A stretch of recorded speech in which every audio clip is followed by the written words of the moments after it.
Hello everyone, welcome to concept classes.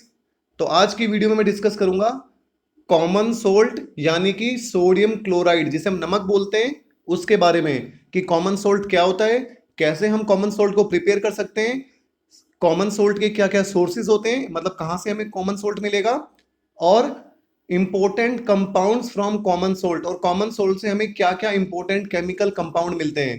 तो चलिए शुरू करते हैं। देखिए, सबसे पहले common salt is a white powder which is used in preparing food specially vegetables and pulses.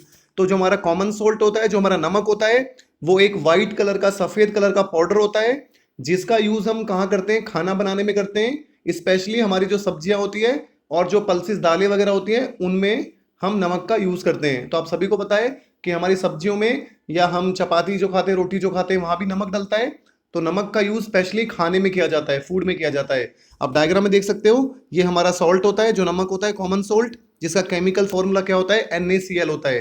ठीक है, ये व्हाइट कलर का पाउडर है as you can see in the diagram. उसके बाद देखिए, sodium chloride can be made in the laboratory by the combination of sodium hydroxide and hydrochloric acid. तो sodium chloride को हम लेबोरेटरी में कैसे बना सकते हैं? With the help of this chemical reaction, sodium hydroxide और हाइड्रोक्लोरिक एसिड की रिएक्शन करा के हम NaCl को बना सकते हैं। जैसा कि आपने पढ़ा था, मैंने आपको बताया था कि जब भी एसिड और बेस आपस में रिएक्ट करते हैं तो सॉल्ट और वाटर बनता है। That reaction is called neutralization reaction. ठीक है, तो आप देख सकते हो यहाँ पे हमारा NaOH हो गया, हमारा बेस हो गया सोडियम हाइड्रोक्साइड, प्लस HCl हमारा हाइड्रोक्लोरिक एसिड हो गया। सो this is acid, this is base. So when acid reacts with base, it forms salt, that is NaCl, and plus water, that is H2O। ठीक है, तो laboratory में हम common salt को इस रिएक्शन से बना सकते हैं। चलिए आगे देखते हैं सोर्सेज ऑफ कॉमन सोल्ट। तो जो हमारा कॉमन सोल्ट होता है, जो हमारा नमक है, उसके क्या क्या सोर्सेज है, क्या क्या स्रोत है, हमें वो कहाँ से मिलेगा? तो देखिए, सबसे पहला जो सोर्स है, common salt from sea water. तो नमक हमें कहाँ से मिलेगा? सी वाटर यानी कि समुद्र के पानी से। तो आपको पता है sea water is a major source of common salt. तो कॉमन सॉल्ट जो नमक होता है उसका जो मेजर सोर्स होता है, जो मुख्य स्रोत होता है, वो हमारा समुद्र का पानी होता है। समुद्र के पानी में बहुत अमाउंट में हमें नमक मिलता है। अब देखिए वो नमक हमें मिलेगा कैसे? Common salt is obtained common salt is obtained from sea water by the process of evaporation. तो समुद्र के पानी से जो हमें नमक मिलता है वो किस प्रोसेस से मिलता है, किस प्रक्रिया से मिलता है? That is called evaporation. अब इवेपोरेशन क्या होता है? Evaporation is the process by which liquid convert into vapour below it's boiling point. तो वो प्रक्रिया जिसमें जो वाटर होता है, जो पानी होता है, वो वेपर्स में चेंज हो जाता है, वेपर्स में कन्वर्ट हो जाता है बॉइलिंग पॉइंट से कम टेम्परेचर पे। मतलब वाटर का बॉइलिंग पॉइंट 100 डिग्री सेल्सियस होता है, लेकिन इवेपोरेशन किसी भी टेम्परेचर पे हो सकता है। तो जो समुद्र का पानी होता है उसे हम क्या करते हैं, उसे हम लंबे गहरे तालाब, पॉन्ड जैसा बना देते हैं। ठीक है, शैलो, जो हमारी गहरी एक तरीके से तालाब बना देते हैं, और वहां पे हम उस पानी को, सी वाटर को इकट्ठा कर लेते हैं। अब जैसे ही सन की हीट उस वाटर पे फॉल होती है तो ड्यू टू इवेपोरेशन वो सारा का सारा जो वाटर होता है वो वेपर्स में कन्वर्ट हो जाता है, और हमारे पास क्या बच जाता है? हमारे पास सॉल्ट बच जाता है अलॉन्ग विद सम इम्प्योरिटीज, जिसको हम बाद में प्योरीफाई कर लेते हैं। ओके, तो with the help of evaporation we can separate salt from sea water. हमें करना क्या होगा? हमें एक पर्टिकुलर जगह चुननी होगी जहां पे हम बड़े बड़े गड्ढे बना देंगे, और उन गड्ढों में क्या करेंगे हम? गड्ढे मतलब गहरे लंबे, हम एक तरीके का तालाब सा बना देंगे, एक पॉन्ड, एक पूल तैयार कर देंगे, और उस पूल में हम सी वाटर को स्टोर कर लेंगे, इकट्ठा कर लेंगे। और जैसे ही सन की रेज उस सी वाटर पे फॉल होगी तो due to the process of evaporation sea water में जितना भी पानी है वो सारा का सारा इवेपोरेट हो जाएगा। ठीक है, और इवेपोरेशन होने के बाद ओनली हमारे पास क्या बच जाएगा? NaCl बच जाएगा। आई थिंक आपको क्लियर हो गया होगा। उसके बाद देखिए, common salt from underground deposit. तो कॉमन सोल्ट का जो सेकंड सोर्स है वो क्या है? हमारा अंडरग्राउंड डिपॉजिट। तो कॉमन सोल्ट हमें क्रिस्टल की फॉर्म में, पत्थर या चट्टानों की फॉर्म में भी मिलता है, लेकिन धरती के अंदर मिलता है। अंडरग्राउंड हमें खोदना होता है, तब जाके हमें in the form of crystal मिलता है। लेकिन ये हमारा मेजर सोर्स नहीं है, मेजर सोर्स हमारा सी वाटर है। The large crystal of common salt found in underground deposit are called rock salt. ठीक है, तो अंडरग्राउंड डिपॉजिट, तो धरती के अंदर से खोद के जब हम डिपॉजिट करके इसको निकालते हैं तो इसको हम क्या बोलते हैं? रॉक सॉल्ट बोलते हैं, चट्टान वाला नमक बोलते हैं, क्योंकि हमें क्रिस्टल की फॉर्म में मिलता है। आप देख सकते हो डायग्राम में, दिस इज रॉक सॉल्ट। ठीक है। ऊपर वाले डायग्राम में आप देख सकते हो, यहाँ पे हमने समुद्र के पानी को इकट्ठा किया हुआ था और इवेपोरेशन की वजह से सारा का सारा पानी इवेपोरेट हो गया और क्या बच गया, आपका नमक बच गया। और उसी नमक को ये सारे जो वर्कर्स हैं जो यहाँ पे काम कर रहे हैं वो इनको कलेक्ट कर रहे हैं, ठीक है। So this is common salt from sea water and in the below diagram you can see this is common salt from underground deposit. तो धरती के अंदर से हमें माइनिंग करनी होती है, खुदाई करनी होती है, वहां से भी हमें NaCl मिलता है, लेकिन यहाँ पे हमें वो रॉक की फॉर्म में मिलता है, चट्टानों की फॉर्म में मिलता है, क्रिस्टल्स की फॉर्म में मिलता है बड़े बड़े। फिर उसको हम वहाँ पे कॉमन सॉल्ट वहां से हम एक्सट्रैक्ट कर सकते हैं। लेकिन यहाँ पे इंप्योरिटीज भी होती हैं अलॉन्ग विद कॉमन सॉल्ट। यहाँ पे बहुत सारे और भी सॉल्ट होते हैं, इंप्योरिटीज गंदगी वगैरह भी होती है, क्योंकि अगर हम धरती के अंदर से खोद के निकालते हैं तो सीधी सी बात है मिट्टीज होंगी, वहां पे सिलिका होगा, तो बहुत सारी इंप्योरिटीज प्रेजेंट होती हैं। लेकिन हम इंडस्ट्रीज में हमारे पास प्यूरिफिकेशन के प्रोसेस होते हैं and with the help of those processes हम कॉमन सॉल्ट को एक्सट्रैक्ट कर लेते हैं, निकाल लेते हैं और बाकी सारी इंप्योरिटीज को अलग कर देते हैं। So these are the sources of common salt. I think आपको समझ आ गया होगा। चलिए आगे बढ़ते हैं। उसके बाद देखिए यूजेस ऑफ कॉमन सॉल्ट। तो नमक के हमारे क्या क्या यूज होते हैं, तो देखिए फर्स्ट यूज आप देख सकते हो, common salt is used as a raw material for making a large number of useful chemical in industry such as caustic soda, washing soda, baking soda etcetera. तो देखिए जो कॉमन सोल्ट होता है, इसी कॉमन सोल्ट से हम बहुत सारे इंपॉर्टेंट केमिकल्स बनाते हैं लेबोरेटरी में। So it is a raw material, ये कच्चे मटेरियल की तरह, कच्चे पदार्थ की तरह हम इसे यूज करते हैं। जैसे अगर आप कॉस्टिक सोडा बनाओगे, caustic soda is basically sodium hydroxide, जो हमारा सोडियम हाइड्रोक्साइड होता है उसी को हम कॉस्टिक सोडा बोलते हैं। इसी तरीके से आप वॉशिंग सोडा बनाओगे, बेकिंग सोडा बनाओगे, ठीक है। तो बहुत सारे इंपॉर्टेंट केमिकल्स हमारे किससे बनते हैं, कॉमन सॉल्ट से बनते हैं, क्योंकि ये हमारा प्राइमरी मटेरियल होता है। हमारा जो रॉ मटेरियल होता है, कच्चा हमारा जो मटेरियल होता है स्टार्टिंग में जो हम यूज करते हैं, दैट इज कॉमन सॉल्ट। ये इसका पहला यूज हो गया इंपॉर्टेंट केमिकल्स बनाने में। जैसा कि आप देख सकते हो पिक्चर में, दिस इज बेकिंग सोडा, ठीक है। बेकिंग सोडा का हम अपने किचन में भी यूज करते हैं, सब्जी वगैरह में भी डालते हैं बेकिंग सोडा को, और ये एक एंटासिड का भी काम करता है। उसके बाद देखिए common salt is use in cooking food. आप सभी को पता है खाने बनाने में नमक का यूज करते हैं, नमक की वजह से हमारे खाने में टेस्ट आता है, तो कुकिंग फूड में हम कॉमन सॉल्ट का यूज करते हैं। Third is common salt is used as preservative in pickles and in preserving meat and fish. तो देखिए नमक का इस्तेमाल कहाँ किया जाता है, अचार वगैरह को प्रिजर्व करने के लिए, बचाने के लिए किया जाता है। और जो मीट होती है या जो मछली फिशेस होती हैं, फिश मार्केट में जो फिश होती हैं, उनको भी प्रिजर्व करने के लिए, बचाने के लिए कॉमन सॉल्ट का यूज किया जाता है। आप डायग्राम में देख सकते हो, यहाँ पे ये जो बीच में फिश है और फिश के साइड में यहाँ पे सॉल्टिंग की गई है। सॉल्टिंग का मतलब क्या है, फिश को पूरी तरीके से सॉल्ट से ढक दिया साइड साइड में, ताकि ज्यादा टाइम तक ये प्रिजर्व रहे, बची रहे, ये सड़े नहीं, ठीक है। तो सॉल्ट क्या करता है, प्रिजर्व करता है, एज ए प्रिजर्वेटिव हम उसको यूज करते हैं पिकल्स में, अचार वगैरह में, और कहाँ पे, मीट वगैरह में और फिशेस वगैरह में। तो ये क्या करता है, कॉमन सॉल्ट उसको प्रिजर्व रखता है, उसको बचा के रखता है लॉन्ग टाइम तक। अगर हम सॉल्टिंग नहीं करेंगे तो जल्दी यहाँ पे सड़ना शुरू हो जाएगी। Okay, common salt is use to melt ice which collects on the road during winter in cold countries. तो देखिए कॉमन सॉल्ट का यूज कहाँ किया जाता है, आइस को मेल्ट करने के लिए किया जाता है, बर्फ को पिघलाने में किया जाता है। कहाँ पे, जो कोल्ड कंट्रीज होती हैं, जैसे रशिया हो गई हमारी। अब रशिया में मोस्टली टाइम टेम्परेचर 0 से कम रहता है, वहां पे हमेशा बर्फ जमी रहती है। अंटार्कटिका हो गया, रशिया हो गया, बहुत सारी कंट्रीज हैं जहां हमेशा हमारी बर्फ पड़ती रहती है। तो उन कंट्रीज में सड़क वगैरह भी हमारी बर्फ से ढक जाती है, तो ट्रांसपोर्ट में दिक्कत होगी। तो उस बर्फ को, उस आइस को मेल्ट करने के लिए क्या होता है, सड़क पे वहां पे नमक को छिड़क दिया जाता है, कॉमन सोल्ट को, जिसकी वजह से वो मेल्ट हो जाती हैं। तो कॉमन सोल्ट का यूज कहां करते हैं, melt ice which collects on the road during winter in cold countries. आप देख सकते हो डायग्राम में, ये ट्रक है, यहाँ पे आइस वगैरह को लेके जा रहा है जो मेल्ट हो गई, या फिर ये रोड साफ कर दिया। यहाँ पे अगर इस रोड पे आइस इकट्ठी होगी तो यहाँ पे ट्रांसपोर्ट चल नहीं पाएगा, हमारी जो व्हीकल्स हैं वो रन नहीं कर पाएंगे। तो रोड से आइस को सेपरेट करने के लिए यहाँ पे क्या करते हैं वो लोग, कॉमन सोल्ट को, नमक को यहाँ पे छिड़क देते हैं, जिसकी वजह से वो आइस मेल्ट हो जाती है और रोड क्लियर हो जाता है। तब यहाँ पे व्हीकल्स का ट्रांसपोर्ट आसानी से हो जाता है, ठीक है। उसके बाद देखिए अब हम डिस्कस करेंगे कुछ important chemical compound from common salt. तो कॉमन सॉल्ट से जो इंपॉर्टेंट केमिकल कंपाउंड्स हमारे होते हैं हम उनको डिस्कस करेंगे। So first important chemical compound is sodium hydroxide. तो पहला इंपॉर्टेंट कंपाउंड हमारा क्या हो गया, सोडियम हाइड्रोक्साइड हो गया। और सोडियम हाइड्रोक्साइड को याद रखना कॉस्टिक सोडा भी हम बोलते हैं। Sodium hydroxide is commonly known as caustic soda. The chemical formula of sodium hydroxide is NaOH। तो सोडियम हाइड्रोक्साइड का केमिकल फॉर्मूला क्या होता है, NaOH, ठीक है। Na हमारा सोडियम हो गया, OH हमारा हाइड्रोक्साइड हो गया, so it is called basically sodium hydroxide. उसके बाद देखिए production of sodium hydroxide. Sodium hydroxide को हम कैसे प्रोड्यूस करते हैं, प्रोडक्शन कैसे होता है लेबोरेटरी में। तो sodium hydroxide is produced by the electrolysis of a concentrated aqueous solution of sodium chloride which is used as a brine. तो देखिए होता क्या है यहाँ पे, मैं आपको बता देता हूं। तो यहाँ पे हम एक इलेक्ट्रोलाइटिक सेल लेते हैं। तो ये मेरा एक इलेक्ट्रोलाइटिक सेल हो गया जिसमें हम इलेक्ट्रोलाइसिस कराते हैं। इलेक्ट्रोलाइसिस का मतलब होता है करंट पास करा के किसी भी चीज को डिकम्पोज करना, तोड़ना। ठीक है, अब यहाँ पे हम जो सॉल्यूशन लेते हैं वो किसका लेते हैं, NaOH, सोडियम क्लोराइड का सॉल्यूशन लेते हैं। और किसमें, एक्वस में, मतलब वाटर में। तो एक मिनट में आपको समझा देता हूं। तो यहाँ पे थोड़ा सा बड़ा बना देता हूं इसको। ठीक है, तो ये मेरा एक इलेक्ट्रोलाइटिक सेल है। इलेक्ट्रोलाइटिक सेल मतलब वो सेल जिसमें हम इलेक्ट्रोलिसिस कर रहे हैं।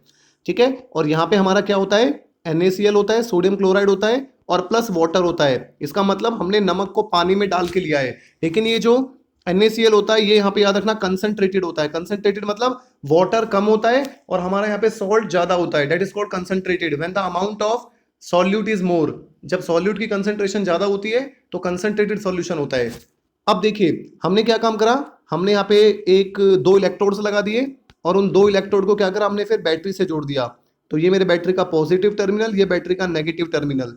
ठीक है, तो यहाँ पे पॉजिटिव हो गया और यहाँ पे नेगेटिव हो गया। तो देखिए जो नेगेटिव वाला हमारा टर्मिनल होता है उसको कैथोड हम बोलते हैं। सो दिस इज बेसिकली कैथोड। और जो हमारा पॉजिटिव वाला टर्मिनल होता है इसको हम क्या बोलते हैं, एनोड बोलते हैं। ठीक है, तो जैसे ही NaCl प्लस वाटर, इसमें जैसे ही हम इलेक्ट्रिसिटी पास कराएंगे, हम जैसे इसका इलेक्ट्रोलिसिस करेंगे, तो जैसे हम बैटरी को ऑन करेंगे तो बैटरी को ऑन होते ही क्या होगा, जो NaCl प्लस वाटर है यहां से जो हाइड्रोजन होगा वो कैथोड की तरफ जाएगा। So hydrogen is liberated at cathode. और हमारा जो यहाँ पे क्लोरीन है वो हमारा एनोड की तरफ जाएगा। तो क्लोरीन हमारा एनोड की तरफ जाएगा और हाइड्रोजन हमारा कैथोड की तरफ जाएगा। और हमारा यहाँ पे कैथोड के पास एक और प्रोडक्ट बनेगा विच इज NaOH, जो हमारा सोडियम हाइड्रोक्साइड होगा। समझ आया केमिकल रिएक्शन को। चलिए दोबारा बता देता हूं। हमने एक इलेक्ट्रोलाइटिक सेल लिया, उस सेल में जिसमें हम इलेक्ट्रोलिसिस कर रहे हैं उस सेल में हमने क्या करा, सोडियम क्लोराइड जो हमारा कॉमन सोल्ट है, जो नमक है, उसका हमने एक्वस सॉल्यूशन ले लिया, उसको पानी में डाल दिया हमने। और यहाँ पे पानी कम है तो कंसंट्रेटेड NaCl ले रहे हैं हम, NaCl की कंसंट्रेशन ज्यादा है। और फिर हमने क्या करा, यहाँ पे दो इलेक्ट्रोड्स लगा दिए। एक इलेक्ट्रोड हमारा बैटरी के पॉजिटिव टर्मिनल से जुड़ा है, एक इलेक्ट्रोड हमारा बैटरी के नेगेटिव टर्मिनल से जुड़ा है। जो पॉजिटिव टर्मिनल से जुड़ा होता है उसको एनोड बोलते हैं, जो नेगेटिव टर्मिनल से जुड़ा होता है उसको कैथोड बोलते हैं। ठीक है, तो जैसे ही हम बैटरी को ऑन करेंगे, जैसे ही करंट पास होगा इस सॉल्यूशन में से, तो ये सॉल्यूशन, ये इलेक्ट्रोड ये सॉल्यूशन के अंदर डिप्ड है, ये हवा में नहीं है। एक चीज ध्यान रखना, ये जो मेरे यहाँ पे दो इलेक्ट्रोड है, एनोड और कैथोड, ये हमारे इस सॉल्यूशन में डिप्ड है, इस सॉल्यूशन के अंदर होते हैं, तभी तो रिएक्शन होगी, ये हवा में थोड़ी होंगे। समझ आ रहा है। तो यहाँ पे मेरा NaCl और H2O ये मेरा सॉल्यूशन है। इस सॉल्यूशन के अंदर हमारे एनोड और कैथोड डिप्ड है। डिप्ड मतलब इनके अंदर हमने डाले हुए हैं। ठीक है, तो रिएक्शन होती है यहाँ पे। रिएक्शन से क्या होता है, हाइड्रोजन जो होता है, हाइड्रोजन गैस जो होती है वो कैथोड की तरफ जाती है, क्लोरीन गैस जो होती है वो एनोड की तरफ लिबरेट होती है।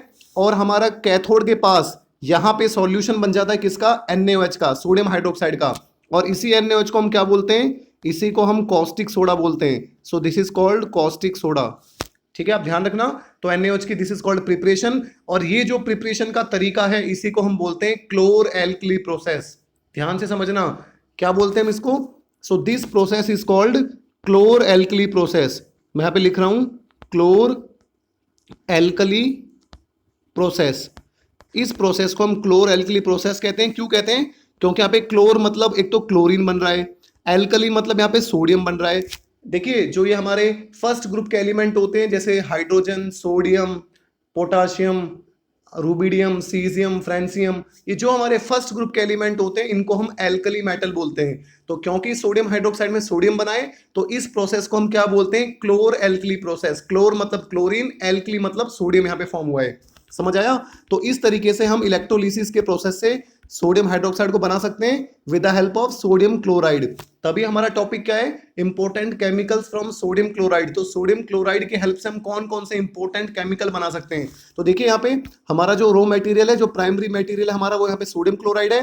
वाटर के साथ रिएक्शन करा रहे हैं और यहाँ पे डीकम्पोजिशन हो रहा है, और डीकम्पोजिशन होकर क्या बन गया, सोडियम हाइड्रोक्साइड बन गया, chlorine and hydrogen. So this is the reaction जो आपको ध्यान में रखना है। पेपर में आ जाता है कि व्हाट इज क्लोर एल्कली प्रोसेस, तो ये पूरा प्रोसेस आपको लिखना है। ठीक है, इस रिएक्शन को आपको समझाना है। और अब देखिए यहां पे 3 प्रोडक्ट बन गए, इस रिएक्शन में 3 प्रोडक्ट बने। एक तो कॉस्टिक सोडा बना है हमारा, एक हमारा क्लोरीन गैस और एक हाइड्रोजन गैस है ना, एक तो सोडियम हाइड्रोक्साइड हमें मिला है यहाँ पे ऐसे प्रोडक्ट, एक हाइड्रोजन एक क्लोरीन गैस मिली है। अब इन तीनों के बहुत सारे इंडस्ट्रियल एप्लीकेशन होते हैं, इन तीनों का बहुत यूजेस होता है हमारी इंडस्ट्रीज में। तो अब हम इन तीनों प्रोडक्ट के यूजेस को देखेंगे कि इनका क्या क्या यूज होता है हमारी इंडस्ट्रीज में। सबसे पहले देखते हैं यूजेस ऑफ सोडियम हाइड्रोक्साइड। तो सोडियम हाइड्रोक्साइड का क्या यूज होता है, देखिए sodium hydroxide is used for making soaps and detergent.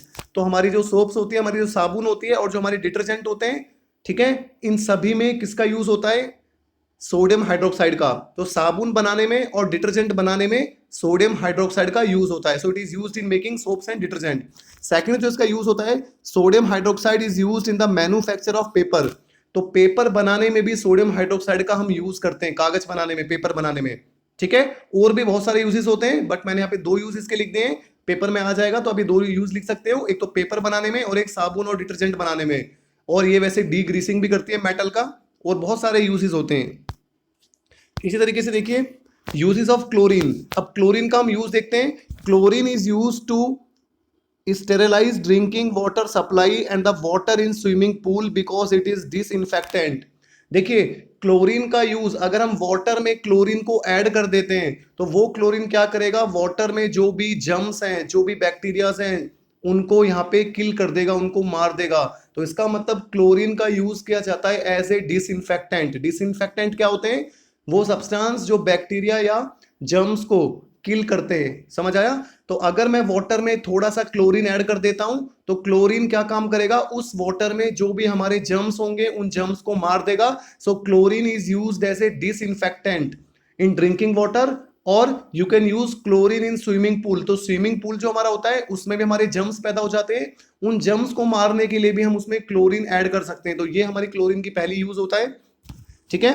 देख सकते हो यहाँ पे डायग्राम में, यहाँ पे क्लोरीन को ऐड कर रहे हैं हम वाटर में। इसी तरीके से chlorine is used in the production of bleaching powder.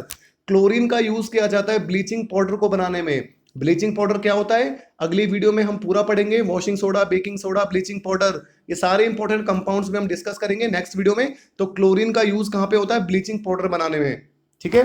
Chlorine is used in the production of hydrochloric acid. और हमारा जो क्लोरीन होता है, क्लोरीन का यूज कहां पे किया जाता है, हमारा हाइड्रोक्लोरिक एसिड बनाने में। हमारा जो HCl होता है उसको बनाने में, जब हाइड्रोजन और क्लोरीन आपस में मिलते हैं तो HCl बन जाता है। सो chlorine is also used in the production of hydrochloric acid which is also an important chemical for the industrial use. तो इंडस्ट्रीज में भी इसका बहुत यूज होता है हाइड्रोक्लोरिक एसिड का। उसके बाद आगे देखते हैं यूजेस ऑफ हाइड्रोजन। अब हमारा जो थर्ड प्रोडक्ट बना था वो क्या बना था, हाइड्रोजन बना था। हाइड्रोजन के यूज देखते हैं। Hydrogen is use to make ammonia for fertilizer. देखिए जो हाइड्रोजन का यूज होता है, तो जैसे nitrogen combines with hydrogen to form ammonia. तो हाइड्रोजन का यूज किस में किया जाता है, अमोनिया बनाने में किया जाता है।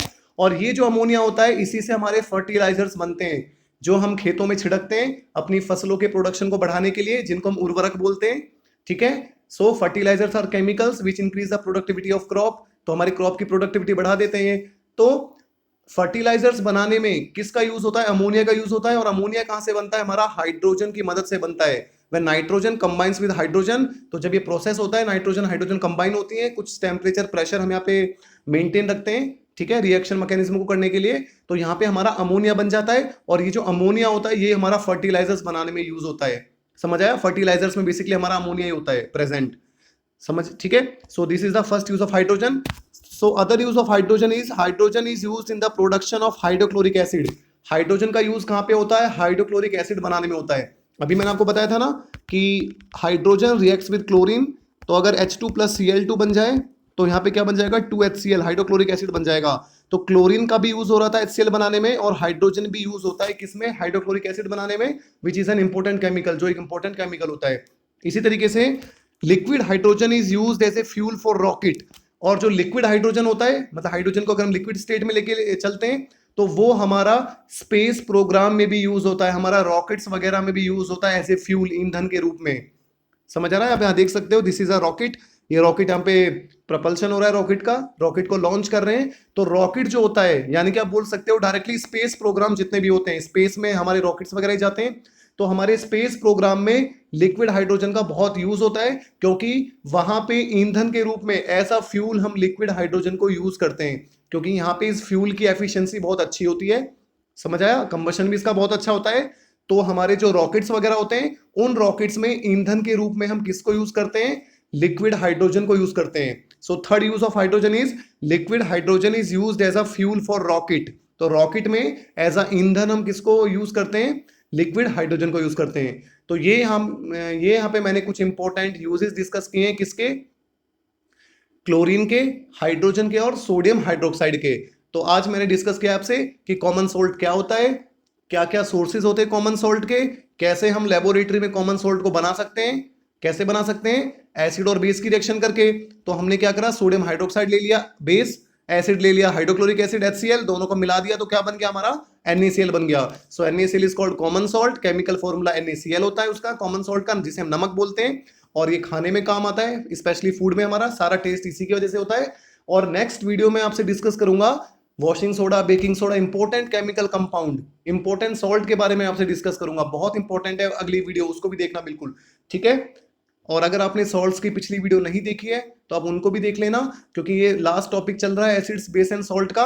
अब जो लास्ट वीडियो बची है बस एक, उस वीडियो में हम इंपॉर्टेंट केमिकल कंपाउंड डिस्कस करेंगे। कई बार वहां से क्वेश्चन पूछ लिया जाता है। कोई डाउट है, अगर आपको कोई डाउट होता है वीडियो को देखने के बाद, तो वीडियो के कमेंट सेक्शन में पूछ सकते हो या व्हाट्सएप से भी मुझ पे पूछ सकते हो। Okay, so thanks for watching the video.